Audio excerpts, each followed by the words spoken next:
Jean-Marie Lemenet, bonsoir. Vous êtes président de la Fondation Le Jeune et vous êtes l'auteur d'un discours à cette marche. C'est la première fois qu'on vous voit intervenir en fin de Marche pour la vie. Quelle est la raison de votre présence cette année?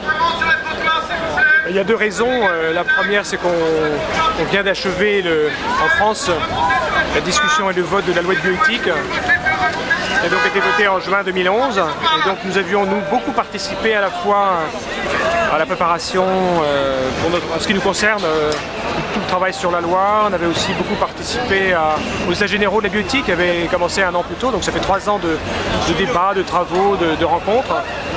Donc on est capable de dire quelque chose sur le sujet et c'est la raison pour laquelle j'ai été relativement sévère sur le vote de la loi, parce qu'on a considéré abusivement que cette loi, parce qu'elle n'autorisait pas les mères porteuses, finalement, elle n'introduisait pas de nouveautés, donc c'était pas important, il n'y avait rien à dire.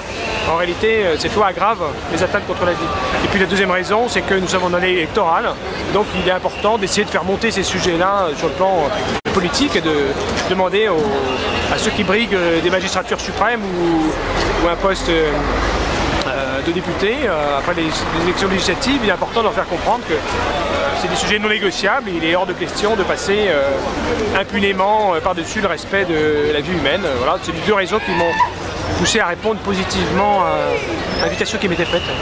Alors on a l'impression que ce sujet est un petit peu moins tabou qu'avant, les évêques sont de plus en plus nombreux à soutenir, à venir. Il y a 2 députés UMP qui ont exprimé leur soutien, même s'ils n'étaient pas présents à cette marche. Comment est-ce que vous prenez ce changement d'opinion, en tout cas cette évolution des mentalités? Je le prends bien, je ne peux que le prendre bien, parce que c'est vrai qu'une hirondelle ne fait pas le printemps, mais c'est quand même mieux que rien d'avoir des évêques qui sont mobilisés pas mal pendant la discussion de la loi, quelques parlementaires courageux aussi qui ont vraiment fait un bon travail. Évidemment, quand on est un petit peu le nez dedans, comme la Fondation Jérôme Lejeune depuis tant d'années, depuis 17 ans, on a l'impression que c'est un petit travail de fourmi, hein, c'est modeste, en quantité, c'est bien en qualité, mais c'est modeste en quantité, c'est des tout petits pas. Donc on a toujours envie que ça aille un peu plus vite, un peu plus fort. Mais tout ça, ce sont des signes encourageants qu'il faut prendre vraiment de manière très positive. Alors, ce que je rajouterais aussi, c'est que ce qui m'a frappé là, c'est qu'en fait, on va assister à des changements de génération, que ce soit d'ailleurs au niveau des évêques, au niveau des parlementaires et au niveau des pèlerins pour la vie, si je puis dire, en tout cas de ceux qui font la marche pour la vie.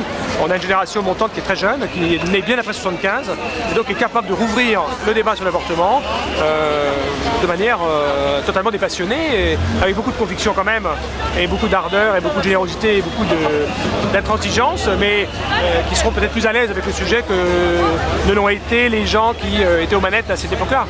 Donc ça va complètement changer. Vous savez, c'est un peu comme, je sais pas, pour le concile, les prêtres qui sont plus jeunes aujourd'hui disent on va rediscuter de cette question-là, pourquoi pas. Bon, là sur l'avortement c'est la même chose. Et pour les médecins c'est pareil.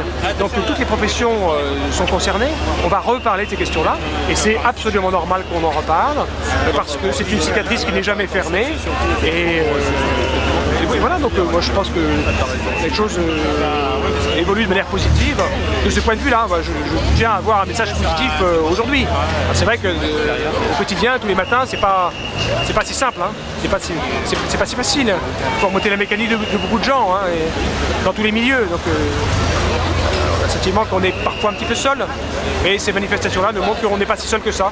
Et les gens qui sont le plus courageux, vous savez, c'est les gens, voilà, c'est des gens comme vous et moi, en province, qui n'ont pas forcément de bruit, mais qui sont un soutien fidèle, fervent, généreux.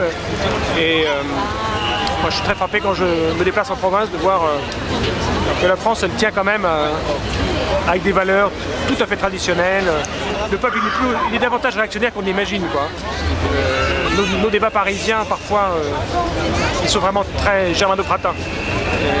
Voilà, donc ça me fait plaisir de rencontrer des gens sur place, en province, et j'ai l'impression que c'est là qu'on peut vraiment recharger un petit peu nos actus, nos batteries, quand on a l'impression d'être un peu démoralisé à Paris, parce que c'est dur quelquefois de remuer les uns et les autres, quoi.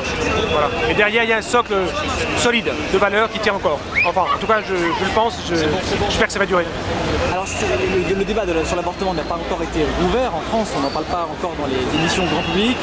Il y a un pays où ce débat est ouvert depuis plusieurs années, ce sont les États-Unis. Et dans ce pays, vous avez ouvert, en tout cas, a été créée une nouvelle Fondation Le Jeune. Est-ce que vous pouvez nous en parler un petit peu?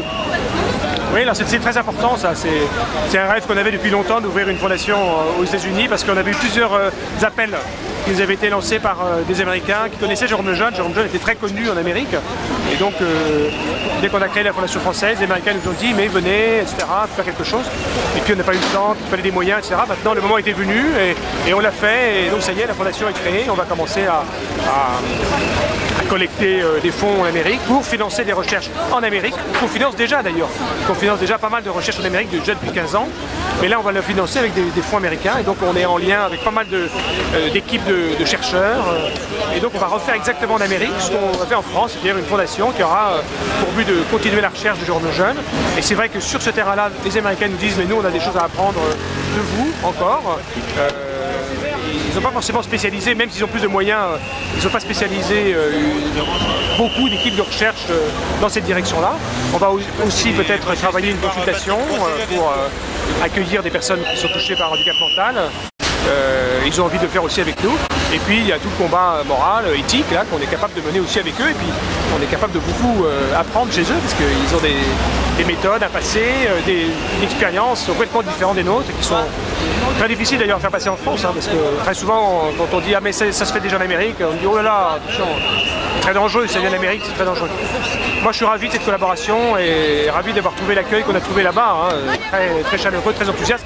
Surtout quand ils bossent, les Américains ils bossent, quoi, ça dépote quoi. Donc ça non, on est vraiment très contents. C'est vraiment voilà, c'est la nouveauté de l'année 2011-2012. C'est une des nouveautés. L'autre nouveauté, c'est que pour la première fois, on a des essais cliniques en route. Hein. Des essais cliniques, ça veut dire des patients derrière, et puis des médicaments qui vont être délivrés à des cohortes de patients dans les cas de protocoles de recherche parfaitement encadrés. Et il y en a 3 ou 4 en route, donc ça c'est très très important parce que avant on disait on va financer la recherche, on finance la recherche, mais là maintenant on a des essais cliniques, donc avec des molécules qu'on essaye, voilà, on essaye d'abord sur les animaux, etc. Bon. Et puis après ça, on va les essayer aussi sur des patients dans les cadres bien sûr éthiques et cadres légal et réglementaires adaptés. Merci beaucoup.